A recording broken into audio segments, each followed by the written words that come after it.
Olá, queridos alunos do sexto ano, tudo bem com vocês? Eu sou a professora Risonilde Araújo, né, e bem-vindos a mais uma aula de língua portuguesa. Irei apresentar para vocês a nossa aula de número 61, que tem como título Combinando Ideia e Pensamento, e o objeto de conhecimento, figuras de pensamento. Vocês já viram todas as figuras de linguagem, praticamente agora a gente vai dar ênfase às figuras de pensamento. Então, vamos à nossa aula. Então, como eu já falei para vocês, o título da nossa aula, Combinando Ideia e Pensamento. Por que ideia e pensamento? Porque tem tudo a ver com o sentido das palavras dentro do texto, com o nosso pensamento, o que nós iremos interpretar dentro desse texto. Então, essas figuras de linguagem, ela tem uma função dentro do texto. Para que elas servem? Então, as figuras de linguagem são algumas estratégias que o orador, o escritor, usa para tornar a mensagem que ele transmite mais expressiva, vai dar um sentido melhor ao texto para que você faça as interpretações necessárias dentro de um contexto. Então, a gente está falando sobre as figuras de linguagem e elas são divididas em 4 principais tipos, que são eles: figuras de som, figuras de construção, figuras de palavras e figuras de pensamento. Essa figura de pensamento é que a gente vai, a partir de agora, trabalhar com mais ênfase.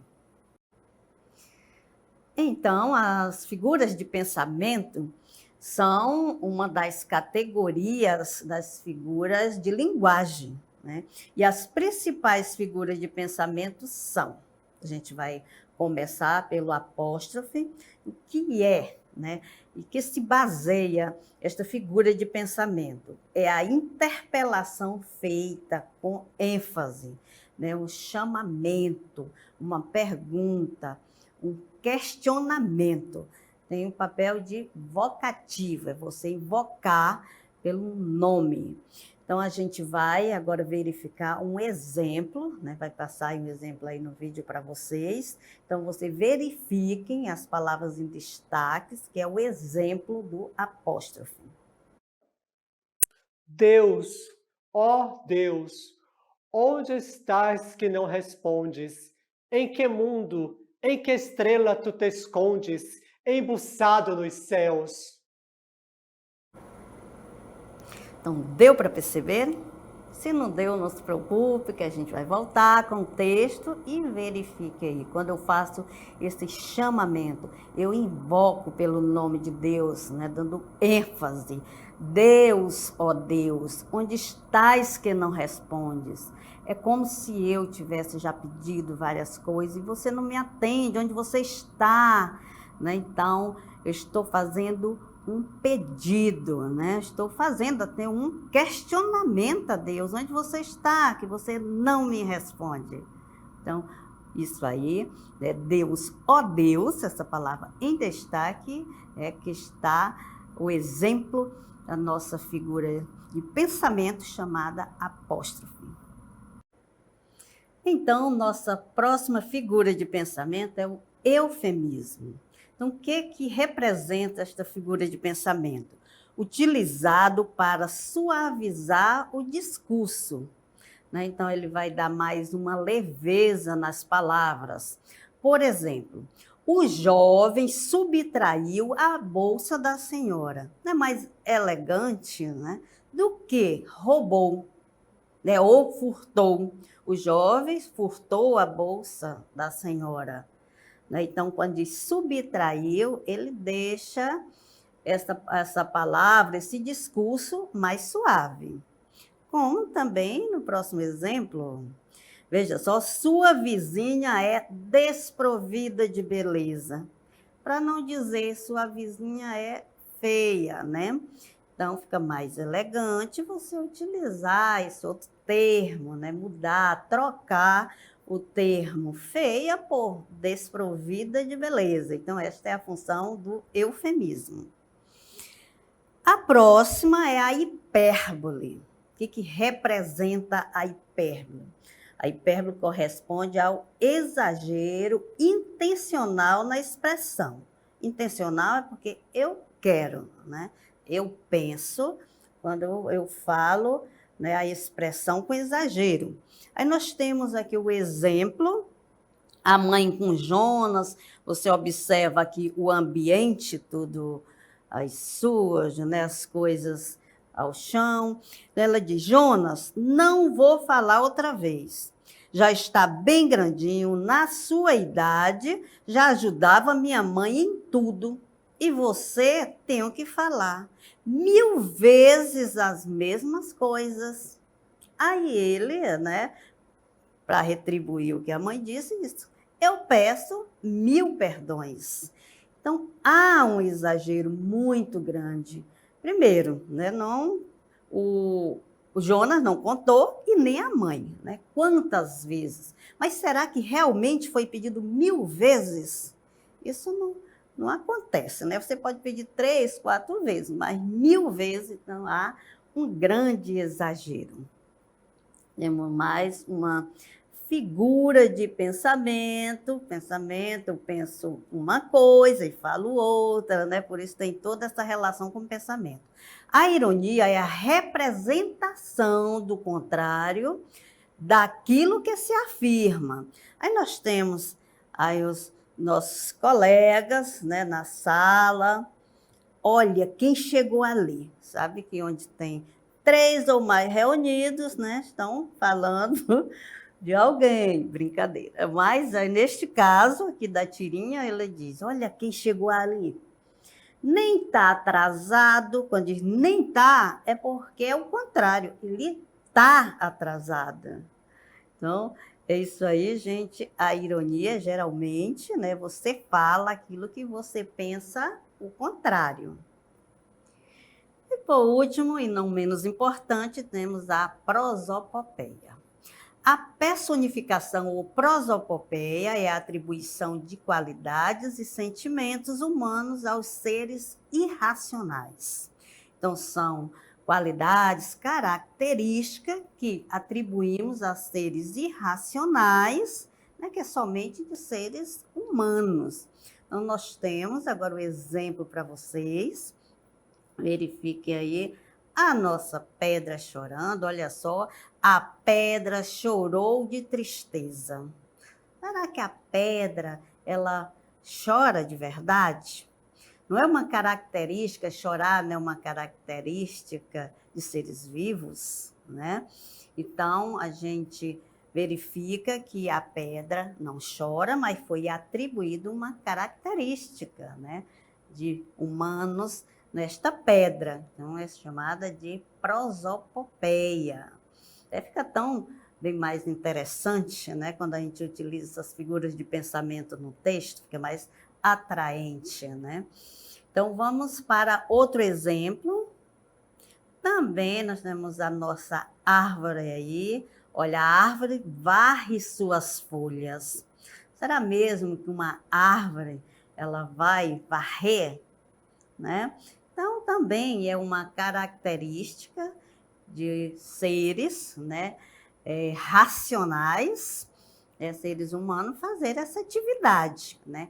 A árvore não varre, ela não faz esse tipo de atividade, mas claro que as figuras de pensamento, as figuras de linguagem, elas fazem parte de uma expressão dentro do texto, né? Ela está lá para isso. Ela tem essa função de deixar o texto mais atrativo e mais expressivo. E assim finalizamos nosso contraturno digital sobre figuras de pensamento. Vamos agora para o nosso aplicando.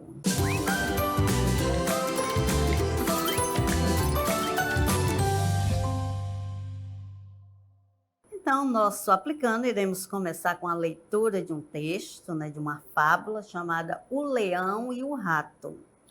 Então, a gente começa a leitura e você aí também pode acompanhar. Certo dia, estava um leão a dormir a cesta quando um ratinho começou a correr por cima dele. O leão acordou, pôs-lhe a pata em cima, abriu a bocarra e preparou-se para o engolir.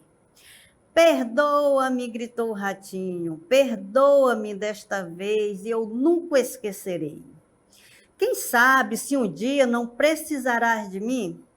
O leão ficou tão divertido com essa ideia que levantou a pata e o deixou partir.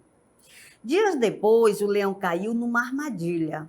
Como os caçadores o queriam oferecer vivo ao rei, amarraram-no a uma árvore e partiram à procura de um meio para o transportarem. Nisso, apareceu o ratinho. Vendo a triste situação em que o leão se encontrava, roeu as cordas que o prendiam. E foi assim que um ratinho pequenino salvou o rei dos animais. Moral da história: não devemos subestimar as pessoas. Então, nosso questionamento com relação ao texto é: as fábulas são textos literários que possuem relatos curtos e que geralmente utilizam animais como personagens.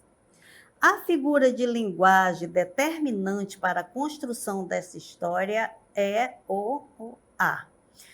Alternativa A, eufemismo. B, antítese. C, hipérbole. Ou D, prosopopeia. Pensaram? E eu tenho certeza que vocês responderam que é a D, não é isso? Isso mesmo, é a prosopopeia.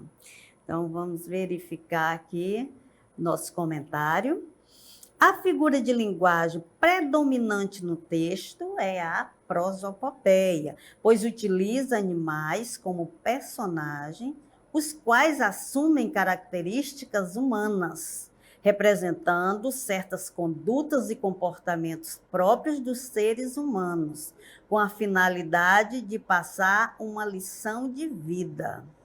Então é isso aí, espero que vocês tenham compreendido e vamos às nossas considerações finais. Então, vimos na aula figuras de linguagem, que são recursos expressivos, que são utilizados nos textos, mas dentro das figuras de linguagem nós estudamos uma categoria específica que foi figuras de pensamento, que a ideia é expressa através do pensamento, por isso o nome.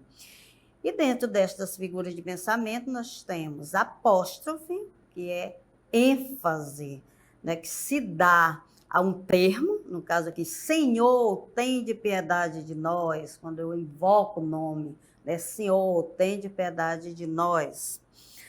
Temos também o eufemismo, que serve para suavizar uma palavra, uma expressão. Temos como exemplo, passou desta para melhor, para não dizer morreu, né, que é uma expressão mais rústica. Então, para suavizar, a gente diz, passou desta para melhor, está com Deus. Mas uma figura de pensamento que é a hipérbole, que é sinônimo de exagero, né? Quando eu digo falei 1000 vezes, né? Quem vai falar 1000 vezes? Primeiro que ninguém vai contar, né? Também a prosopopeia, que são humanos e inanimados. O que é isso? Característica, né, de humanos para os seres inanimados. O gato convenceu o cachorro, como se o gato, né, falasse, questionasse, argumentasse para convencer o cachorro. Também temos a ironia. A ironia é uma figura de linguagem que se passa o oposto daquilo que se quer dizer. Você pensa e fala diferente. Estou de recuperação na escola, parabéns para mim. Né? Isso aí é uma ironia, que se foi mal, está de recuperação, parabéns para quê? Né? Se fosse bem, é o contrário.